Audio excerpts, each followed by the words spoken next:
Good morning, my dear students. Bacha, as you know, we have completed our business studies book. So, today we are going to do chapter number 9, financial management. Okay, we are going to revise chapter number 9, financial management. It is in part B. Okay, part B of your book. Now बच्चा, management word आप part A में पढ़ चुके हो और part B में नया word क्या आता है, फाइनेंशियल. तो इसको मिलके क्या बनता है बच्चा, फाइनेंशियल मैनेजमेंट. ओके, अब फाइनेंशियल मैनेजमेंट का मतलब क्या होता है, management of finance.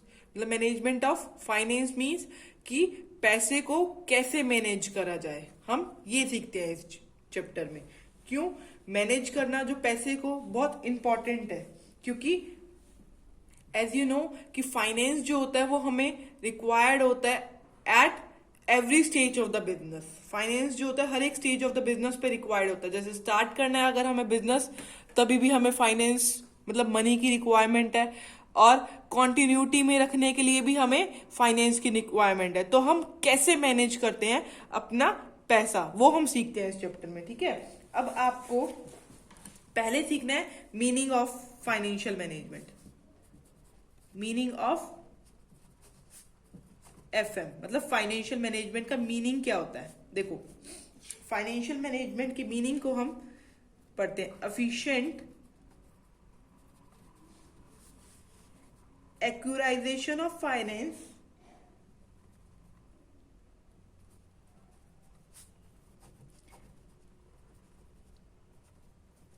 efficient utilization of finance,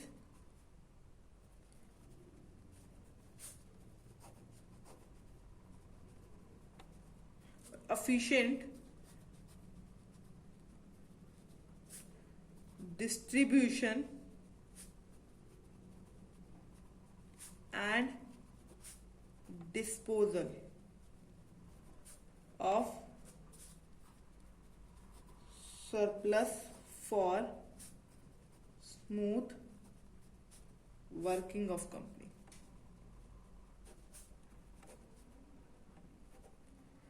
ये क्या है बच्चा, ये मीनिंग ऑफ फाइनेंशियल मैनेजमेंट. इसको मैंने पार्ट्स में, 3 पार्ट्स में डिवाइड करा है. ठीक है, पहले एक बार हम पूरी डेफिनेशन पढ़ते हैं इसकी.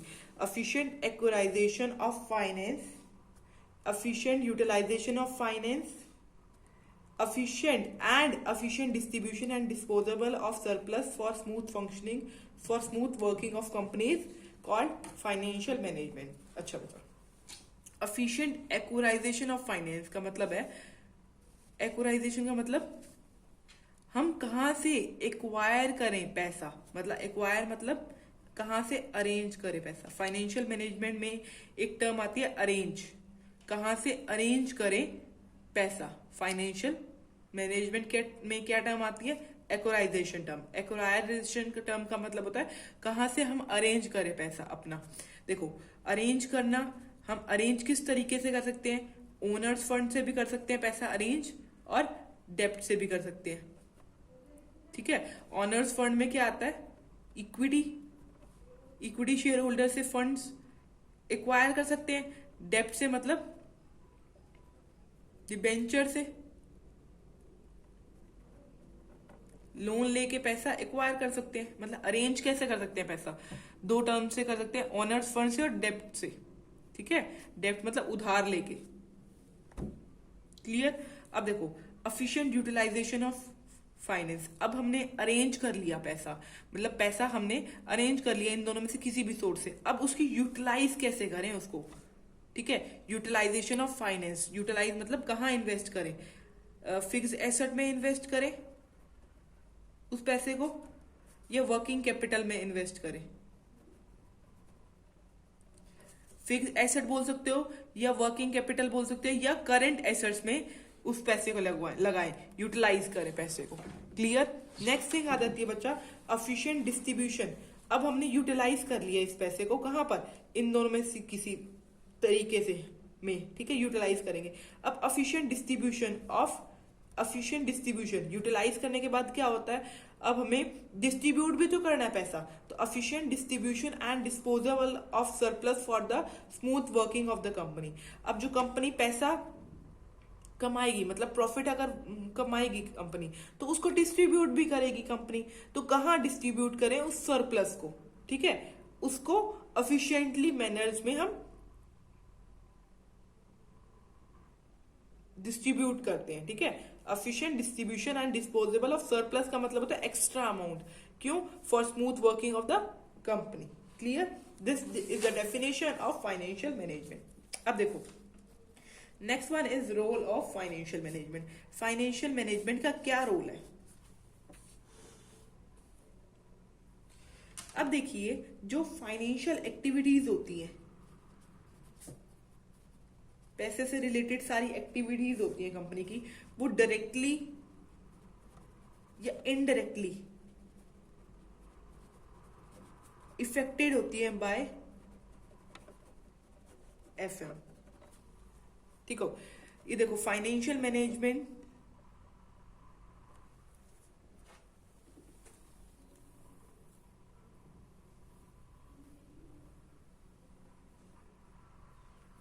जो फाइनेंशियल एक्टिविटीज होती है वो सारी डायरेक्टली और इनडायरेक्टली इफेक्टेड किससे होती है, बाय फाइनेंशियल मैनेजमेंट। ठीक है बच्चा।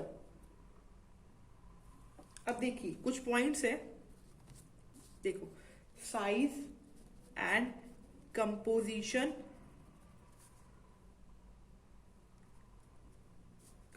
है बच्चा, composition of fixed asset,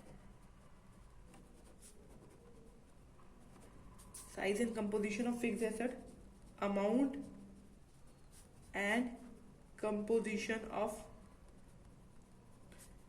current asset,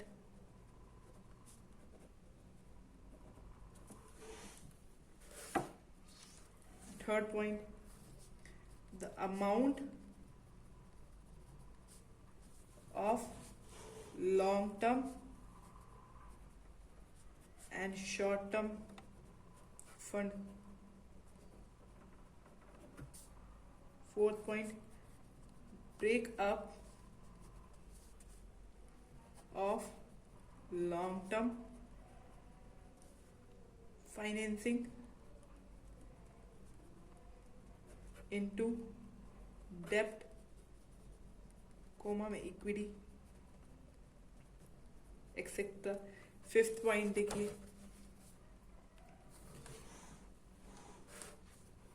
all items in profit and loss account। देखिए बच्चा role of financial management, financial management का इन टर्म्स के साथ बहुत इंपॉर्टेंट रोल प्ले करते हैं फाइनेंशियल। देखो अभी मैंने ना बच्चा ये जो रोल है वो आपको साइड बाय साइड समझा भी दिया है डेफिनेशन में ही। देखो रोल ऑफ फाइनेंशियल मैनेजमेंट का रोल क्या होता है, size and composition of fixed asset. ठीक है बच्चा, जो साइज और कंपोजिशन जो होता है फिक्स्ड एसेट का वो डायरेक्टली किस पे डिपेंड करता है, फिक्स्ड एसेट का किस पे डायरेक्टली डिपेंड करता है, इन्वेस्टमेंट डिसीजन पे।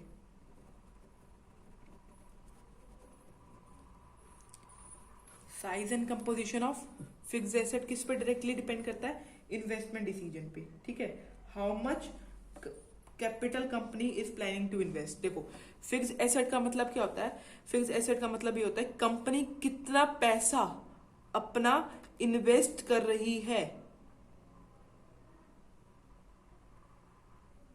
फिक्स्ड एसेट में। ये हम फाइनेंशियल मैनेजमेंट से देखते हैं, मतलब मैनेजमेंट ऑफ फाइनेंस, मैनेज करते हैं अपना फाइनेंस, तो उसमें क्या देखते हैं, size and composition of fixed asset, मतलब फिक्स्ड एसेट में हम अपना कितना पैसा इन्वेस्टमेंट कर रहे हैं। ठीक है, इन्वेस्टमेंट कर कितना कंपनी प्लान कर रही है इन्वेस्ट करने के लिए। ठीक है, साइज कितना और कंपोजिशन। ठीक है, अब सेकेंड पॉइंट पे आइए, amount and composition of capital current asset, जैसे अब इसमें हमने क्या देखा कि कितना कंपनी प्लान कर रही है इन्वेस्ट करने के लिए, how much company is planning to invest, इसमें देखते हैं। और दूसरे पॉइंट में आए amount and composition of current asset. अब देखो फिक्स एसेट में मतलब क्या होता है, जो लॉन्ग टर्म एसेट्स होते हैं वो फिक्स एसेट में आ जाते हैं। अब करंट एसेट कौन सी होती हैं, जैसे कैश, बिल रिसीवेबल, इन्वेंट्रीज, जो हमारी डे टू डे एक्टिविटीज में जिसकी रिक्वायरमेंट होती है उसको बोलते हैं करंट एसेट। ठीक है, करंट एसेट का मतलब समझ आया आपको। अब देखो, अब करंट एसेट का में हम कितना अमाउंट इन्वेस्ट करें ये भी इंपॉर्टेंट रोल प्ले करता है ना बच्चा, क्लियर।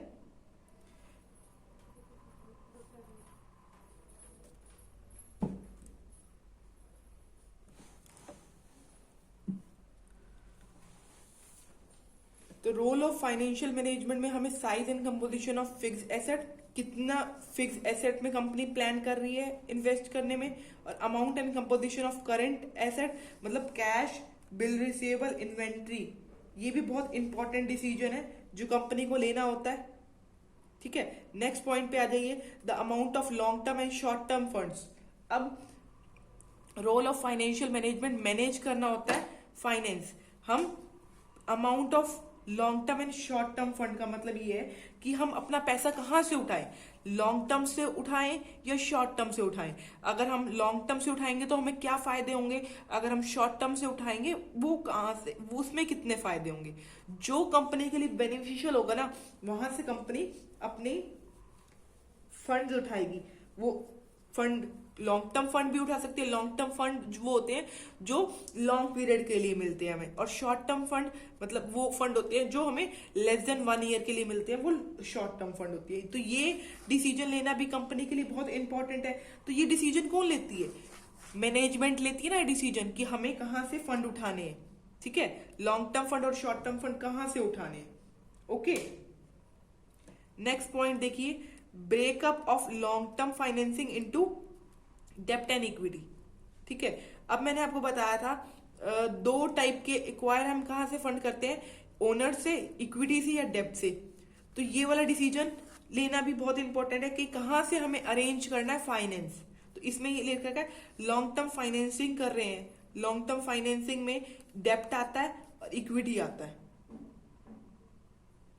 ठीक है, लॉन्ग टर्म फाइनेंसिंग कर रहे हैं मतलब, तो उसमें कौन से पॉइंट आते हैं, इक्विटी आता है, डेप्ट। तो इक्विटी हम से अरेंज करेंगे पैसा या डेप्ट से उधार लेके अरेंज करेंगे। ओके,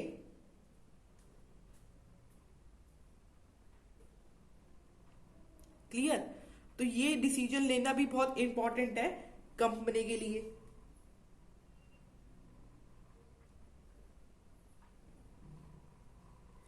तो ये कि हमें कितना पैसा इक्विटी से लेना है, कितना पैसा डेब्ट से लेना है, ये बात कौन डिसाइड करता है, मैनेजमेंट ही डिसाइड करेगी ना ये वाली बात, और फिक्स करती है कि कितना रेशियो हमें इक्विटी का लेना है और कितना हमें डेब्ट का लेना है।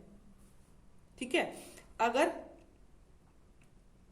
शेयर होल्डर, जैसे आपको पता है शेयर होल्डर, इक्विटी में शेयर होल्डर होते हैं जिनकी वोटिंग राइट होती है।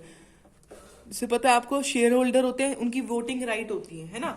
अगर वो चाहते हैं कि दूसरे शेयर होल्डर आके वो वोटिंग राइट पे इन्वॉल्व हो जाए तो हम इक्विटी में पैसा मतलब इक्विटी से पैसा ले सकते हैं। अगर वो नहीं चाहते कि वो अपनी वोटिंग राइट दूसरों के साथ शेयर अप करे तो हमें डेब्ट से पैसा लेना पड़ता है। ठीक है, वो हमें कंडीशंस देखनी पड़ेगी, वो हम देख लेंगे। बहुत सारे डिसीजन है इसमें, इन्वेस्टमेंट डिसीजन, 3 तरीके के डिसीजन है बच्चा, investment decision, financing decision, dividend decision. वो उससे हम वो वाली बात देख लेंगे कि हमें कहां से पैसा उठाना है, इक्विटी या डेब्ट से। ओके, अब 5th पॉइंट देखिए बच्चा इसमें, all items in profit and loss account. All items in profit and loss account में जो है देखिए, जो ऑल आइटम्स जो होती है प्रॉफिट एंड लॉस अकाउंट में वो भी इफेक्टेड होती है by the decision of financial management, decision of FM. FM मतलब फाइनेंशियल मैनेजमेंट, जो मैनेजमेंट के डिसीजन से ये सारी चीजें इफेक्टेड होती हैं। जैसे देखिए बच्चा, कैसे इफेक्टिव होता है, जो रिवेन्यू, जो एक्सपेंसेस होते हैं और रिवेन्यू होते हैं कंपनी के, कहाँ रिकॉर्ड करते हैं, are recorded in P&L account. Expenses and revenue are recorded in P&L account, ठीक है। सो अगर कंपनी मोर इंटरेस्ट पे कर रही है और डेप्रिसिएशन पहले से ही पे कर रही है, तो ये क्या इंक्रीज हो रहे हैं, इससे एक्सपेंसेस इंक्रीज हो रहे हैं। और अगर एक्सपेंसेस इंक्रीज हो रहे हैं तो इफेक्ट कर रहा है P&L अकाउंट को।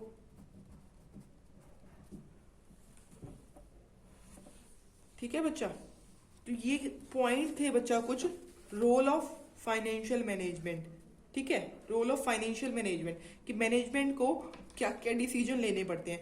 जैसे फिक्स एसेट का डिसीजन लेना पड़ता है, फिक्स एसेट कितनी हमें इन्वेस्टमेंट करनी है, फिक्स एसेट में कितना पैसा हमें करंट एसेट में लगाना है, हमें कहाँ से अमाउंट लेनी है, लॉन्ग टर्म फंड लेने हैं या शॉर्ट टर्म फंड लेने हैं, उधार जो लेना है हमें लॉन्ग टाइम के लिए लेना है या शॉर्ट टाइम के लिए लेना है। अगर हमें पैसा उठाना है तो बाहर से, तो किस में कैसे उठाएं, इक्विटी से उठाएं या डेप्ट से उठाएं, या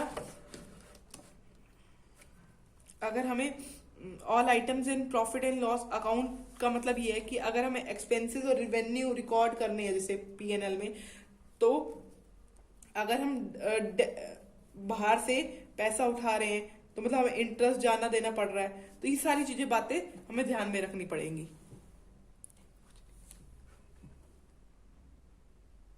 ठीक है, अब अगला पॉइंट देखिए बच्चा, ऑब्जेक्टिव्स पढ़ रहे हैं हम। Objective of FM, financial management का ऑब्जेक्टिव क्या होता है। मेन मोटिव या ऑब्जेक्टिव जो होता है फाइनेंशियल मैनेजमेंट का, मैक्सिमाइज करना होता है क्या, wealth of share holder, maximize the wealth of share holder, equity share holder.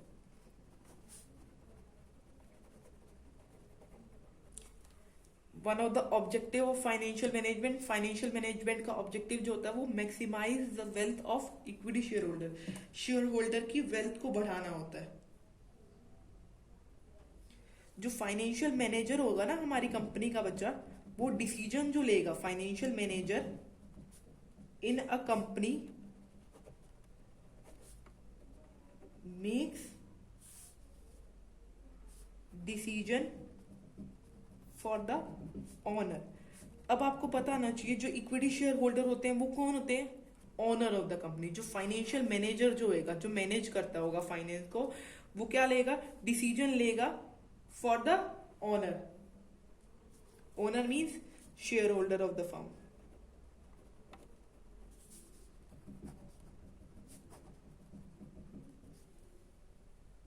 वो ऐसे डिसीजन लेगा, कैसे डिसीजन लेगा, ऐसे डिसीजन लेगा जो गेनफुल हो।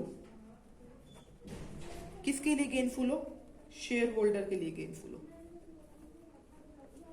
ठीक है, और शेयर होल्डर के लिए गेनफुल कब होगी, जब when the price of their share increases in market.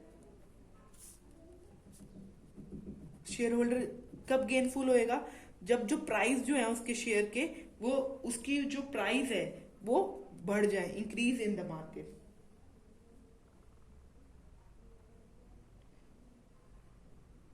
सो हमें ऐसे फाइनेंशियल डिसीजन लेने चाहिए, हमें ऐसे फाइनेंशियल डिसीजन लेने चाहिए जो रिजल्ट करे in increase in the value of shares. हमें ऐसा डिसीजन लेने चाहिए जो रिजल्ट करे in the increase of share. ठीक है, increase in the value of share. Okay, अगर हम पुअर डिसीजन ले रहे हैं, पुअर फाइनेंशियल डिसीजन ले रहे हैं, अगर हम एफिशिएंट फाइनेंशियल डिसीजन ले रहे हैं तो इंक्रीज हो जाएगी वैल्यू ऑफ द शेयर। अगर हम पुअर फाइनेंशियल डिसीजन ले रहे हैं, ठीक है, पुअर डिसीजन ले रहे हैं, तो क्या होगा, फॉल हो जाएगी, fall in the value of equity share. Clear बच्चा?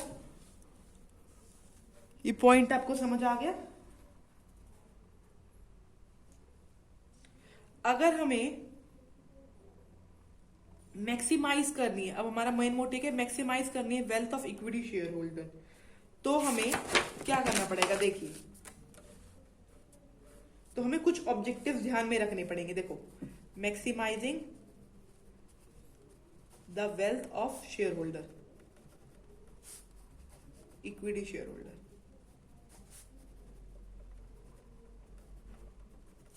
इसके साथ हमें ये 4 ऑब्जेक्टिव ध्यान में रखने पड़ेंगे।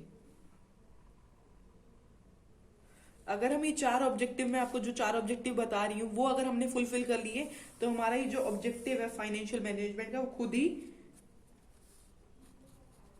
क्लियर हो जाएगा। देखो, पहला ऑब्जेक्टिव है प्रॉफिट मैक्सिमाइजेशन, दूसरा ऑब्जेक्टिव है maintenance of liquidity,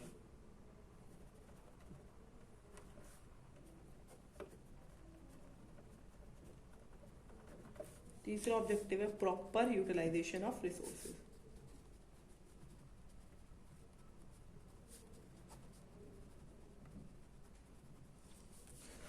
fourth point is meeting of financial commitment with creditor.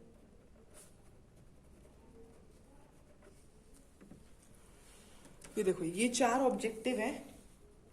अगर ये 4 ऑब्जेक्टिव हमने फिल कर दिए, तो ऑटोमेटिकली जो ऑब्जेक्टिव है फाइनेंशियल मैनेजमेंट का, जो maximizing the wealth of equity share holder, वो खुद ही क्या हो जाएगा? फुलफिल हो जाएगा।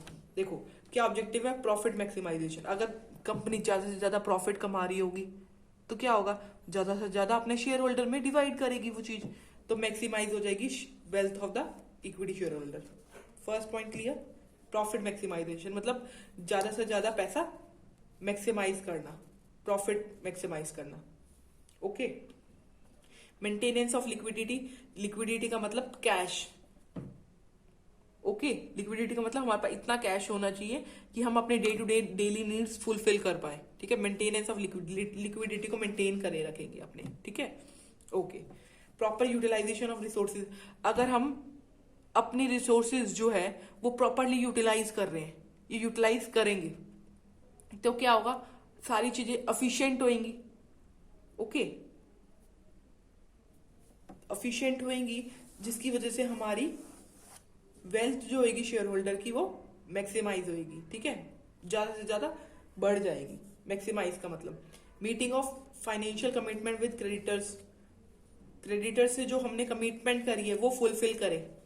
ठीक है, क्रेडिटर से जैसे अगर हमने पैसा उठाया या कोई भी अमाउंट हमें देनी है, उसकी कमिटमेंट पूरी कर दे, तो क्या होगा? Meeting the wealth of, maximizing the wealth of equity share holder खुद ही फुलफिल हो जाएंगी अगर हमने ये 4 ऑब्जेक्टिव्स फुलफिल कर लिए तो।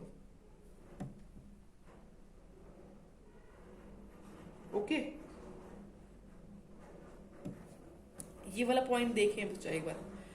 अब देखो, क्रेडिटर्स, अब आपको पता है हम पहले किसको अमाउंट देते हैं? क्रेडिटर्स को अमाउंट देते हैं, सप्लायर्स को अमाउंट देते हैं, लेंडर्स को अमाउंट देते हैं।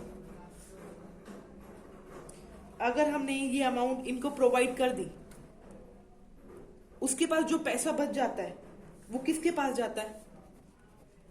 शेयर होल्डर के पास, है ना बच्चा? तो इनकी अगर कमिटमेंट हमारी पूरी है, उसके बाद जो पैसा बच जाएगा हमारे पास इक्विटी शेयर होल्डर्स के पास जाएगा। ओके, ठीक है बच्चा? बट मैक्सिमाइज करने के लिए इक्विटी शेयर होल्डर की वेल्थ को मैक्सिमाइज करने के लिए हमें मैनिपुलेटिव एक्टिविटीज में इन्वॉल्व नहीं होना। मैनिपुलेटिव एक्टिविटीज में इन्वॉल्व नहीं होना। not to involve in manipulative activities to raise the price, to rise in price. अब हम सोचें कि हमें प्राइस बढ़ाना है, अगर हमें प्राइस बढ़ाना है इक्विटी शेयर होल्डर का, तो हम मैनिपुलेटिव एक्टिविटी में इन्वॉल्व होके भी प्राइस बढ़ा दें, ऐसा नहीं है. हमें मैनिपुलेटिव एक्टिविटीज में इन्वॉल्व नहीं होना. ठीक है बच्चा, ठीक है. इसमें सिर्फ इसका मतलब ये है कि हमें इंक्रीज करना है प्रॉफिट. देखो हमारा मेन मोटो क्या है, इंक्रीज करना है प्रॉफिट, इंक्रीज इन प्रॉफिट. अभी हमने प्रॉफिट मैक्सिमाइजेशन पढ़ा, हमें प्रॉफिट को इंक्रीज करने का मोटिव तो है हमारा, बट विद सेटिस्फेक्शन. प्रॉफिट कैसे मैक्सिमाइज करेंगे? With satisfaction of all parties. सारी पार्टीज की सेटिस्फेक्शन के बाद हमारा इंक्रीज हो प्रॉफिट. ठीक है, एसोसिएटेड विद कंपनी.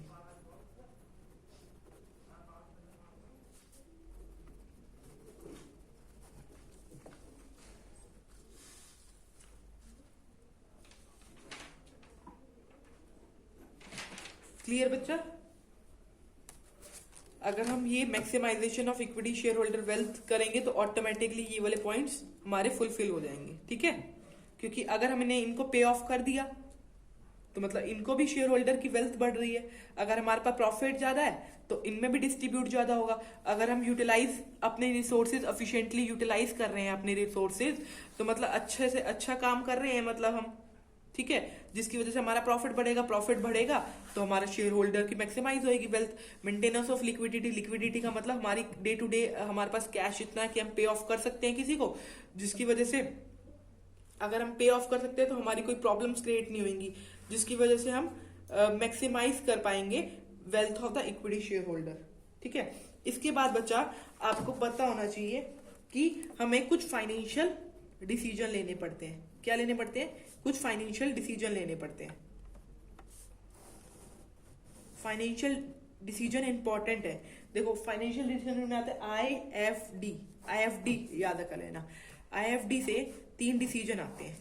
एक आता है investment decision,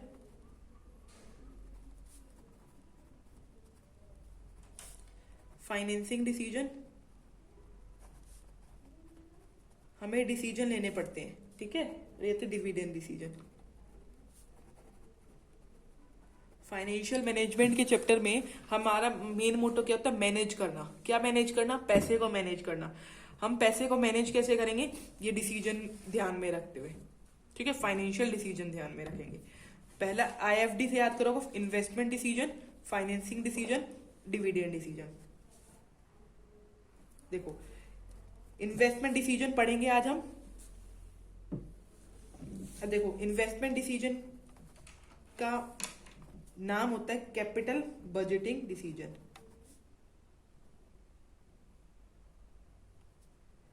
capital budgeting decision होता है.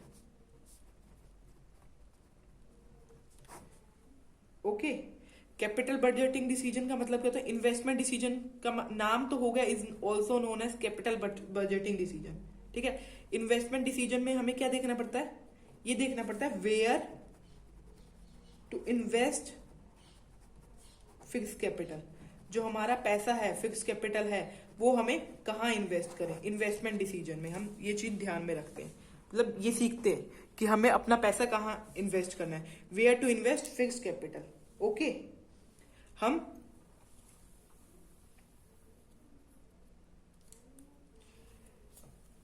सेलेक्ट करते हैं वो एसेट जो हमें गेनफुल हो, उसमें पैसा इन्वेस्ट करते हैं. वो वाली एसेट सेलेक्ट करते हैं जो हमें गेनफुल हो, जो हमें फायदा दे. वो वाली एसेट उस एसेट में इन्वेस्ट करना चाहते हैं. इन्वेस्टमेंट डिसीजन में वो चीज सीखते हैं कि कौन सी एसेट में हम पैसा इन्वेस्ट करें, वो चीज सेलेक्ट करते हैं इन्वेस्टमेंट डिसीजन में. ठीक है, पीछे देखिए बच्चा, कहाँ आ जाइए.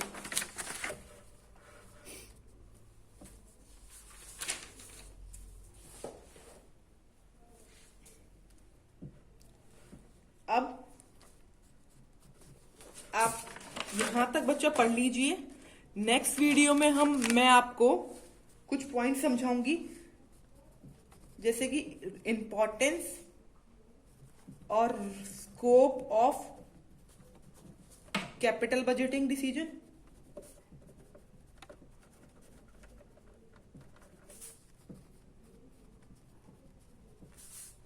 कैपिटल बजटिंग डिसीजन को क्या बोलते हैं? इन्वेस्टमेंट डिसीजन क्यों इंपॉर्टेंट है, ठीक है, क्यों इंपॉर्टेंट है वो मैं आपको सिखाऊंगी। कौन से फैक्टर्स हैं जो इफेक्ट करते हैं इन्वेस्टमेंट डिसीजन को, वो सिखाऊंगी, ठीक है।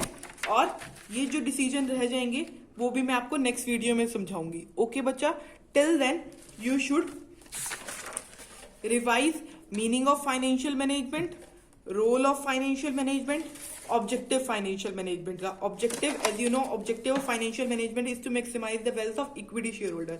अगर इक्विटी शेयर होल्डर की मैक्सिमाइज करोगे वेल्थ तो ये 4 ऑब्जेक्टिव खुद फेल हो जाएंगे, ठीक है। Role of financial management, management का क्या रोल है वो इन पॉइंट से आप पढ़ लीजिए अपनी बुक में। अगर आपको कोई डाउट हो बच्चा then you can ask from me. Okay बच्चा, थैंक यू वेरी मच।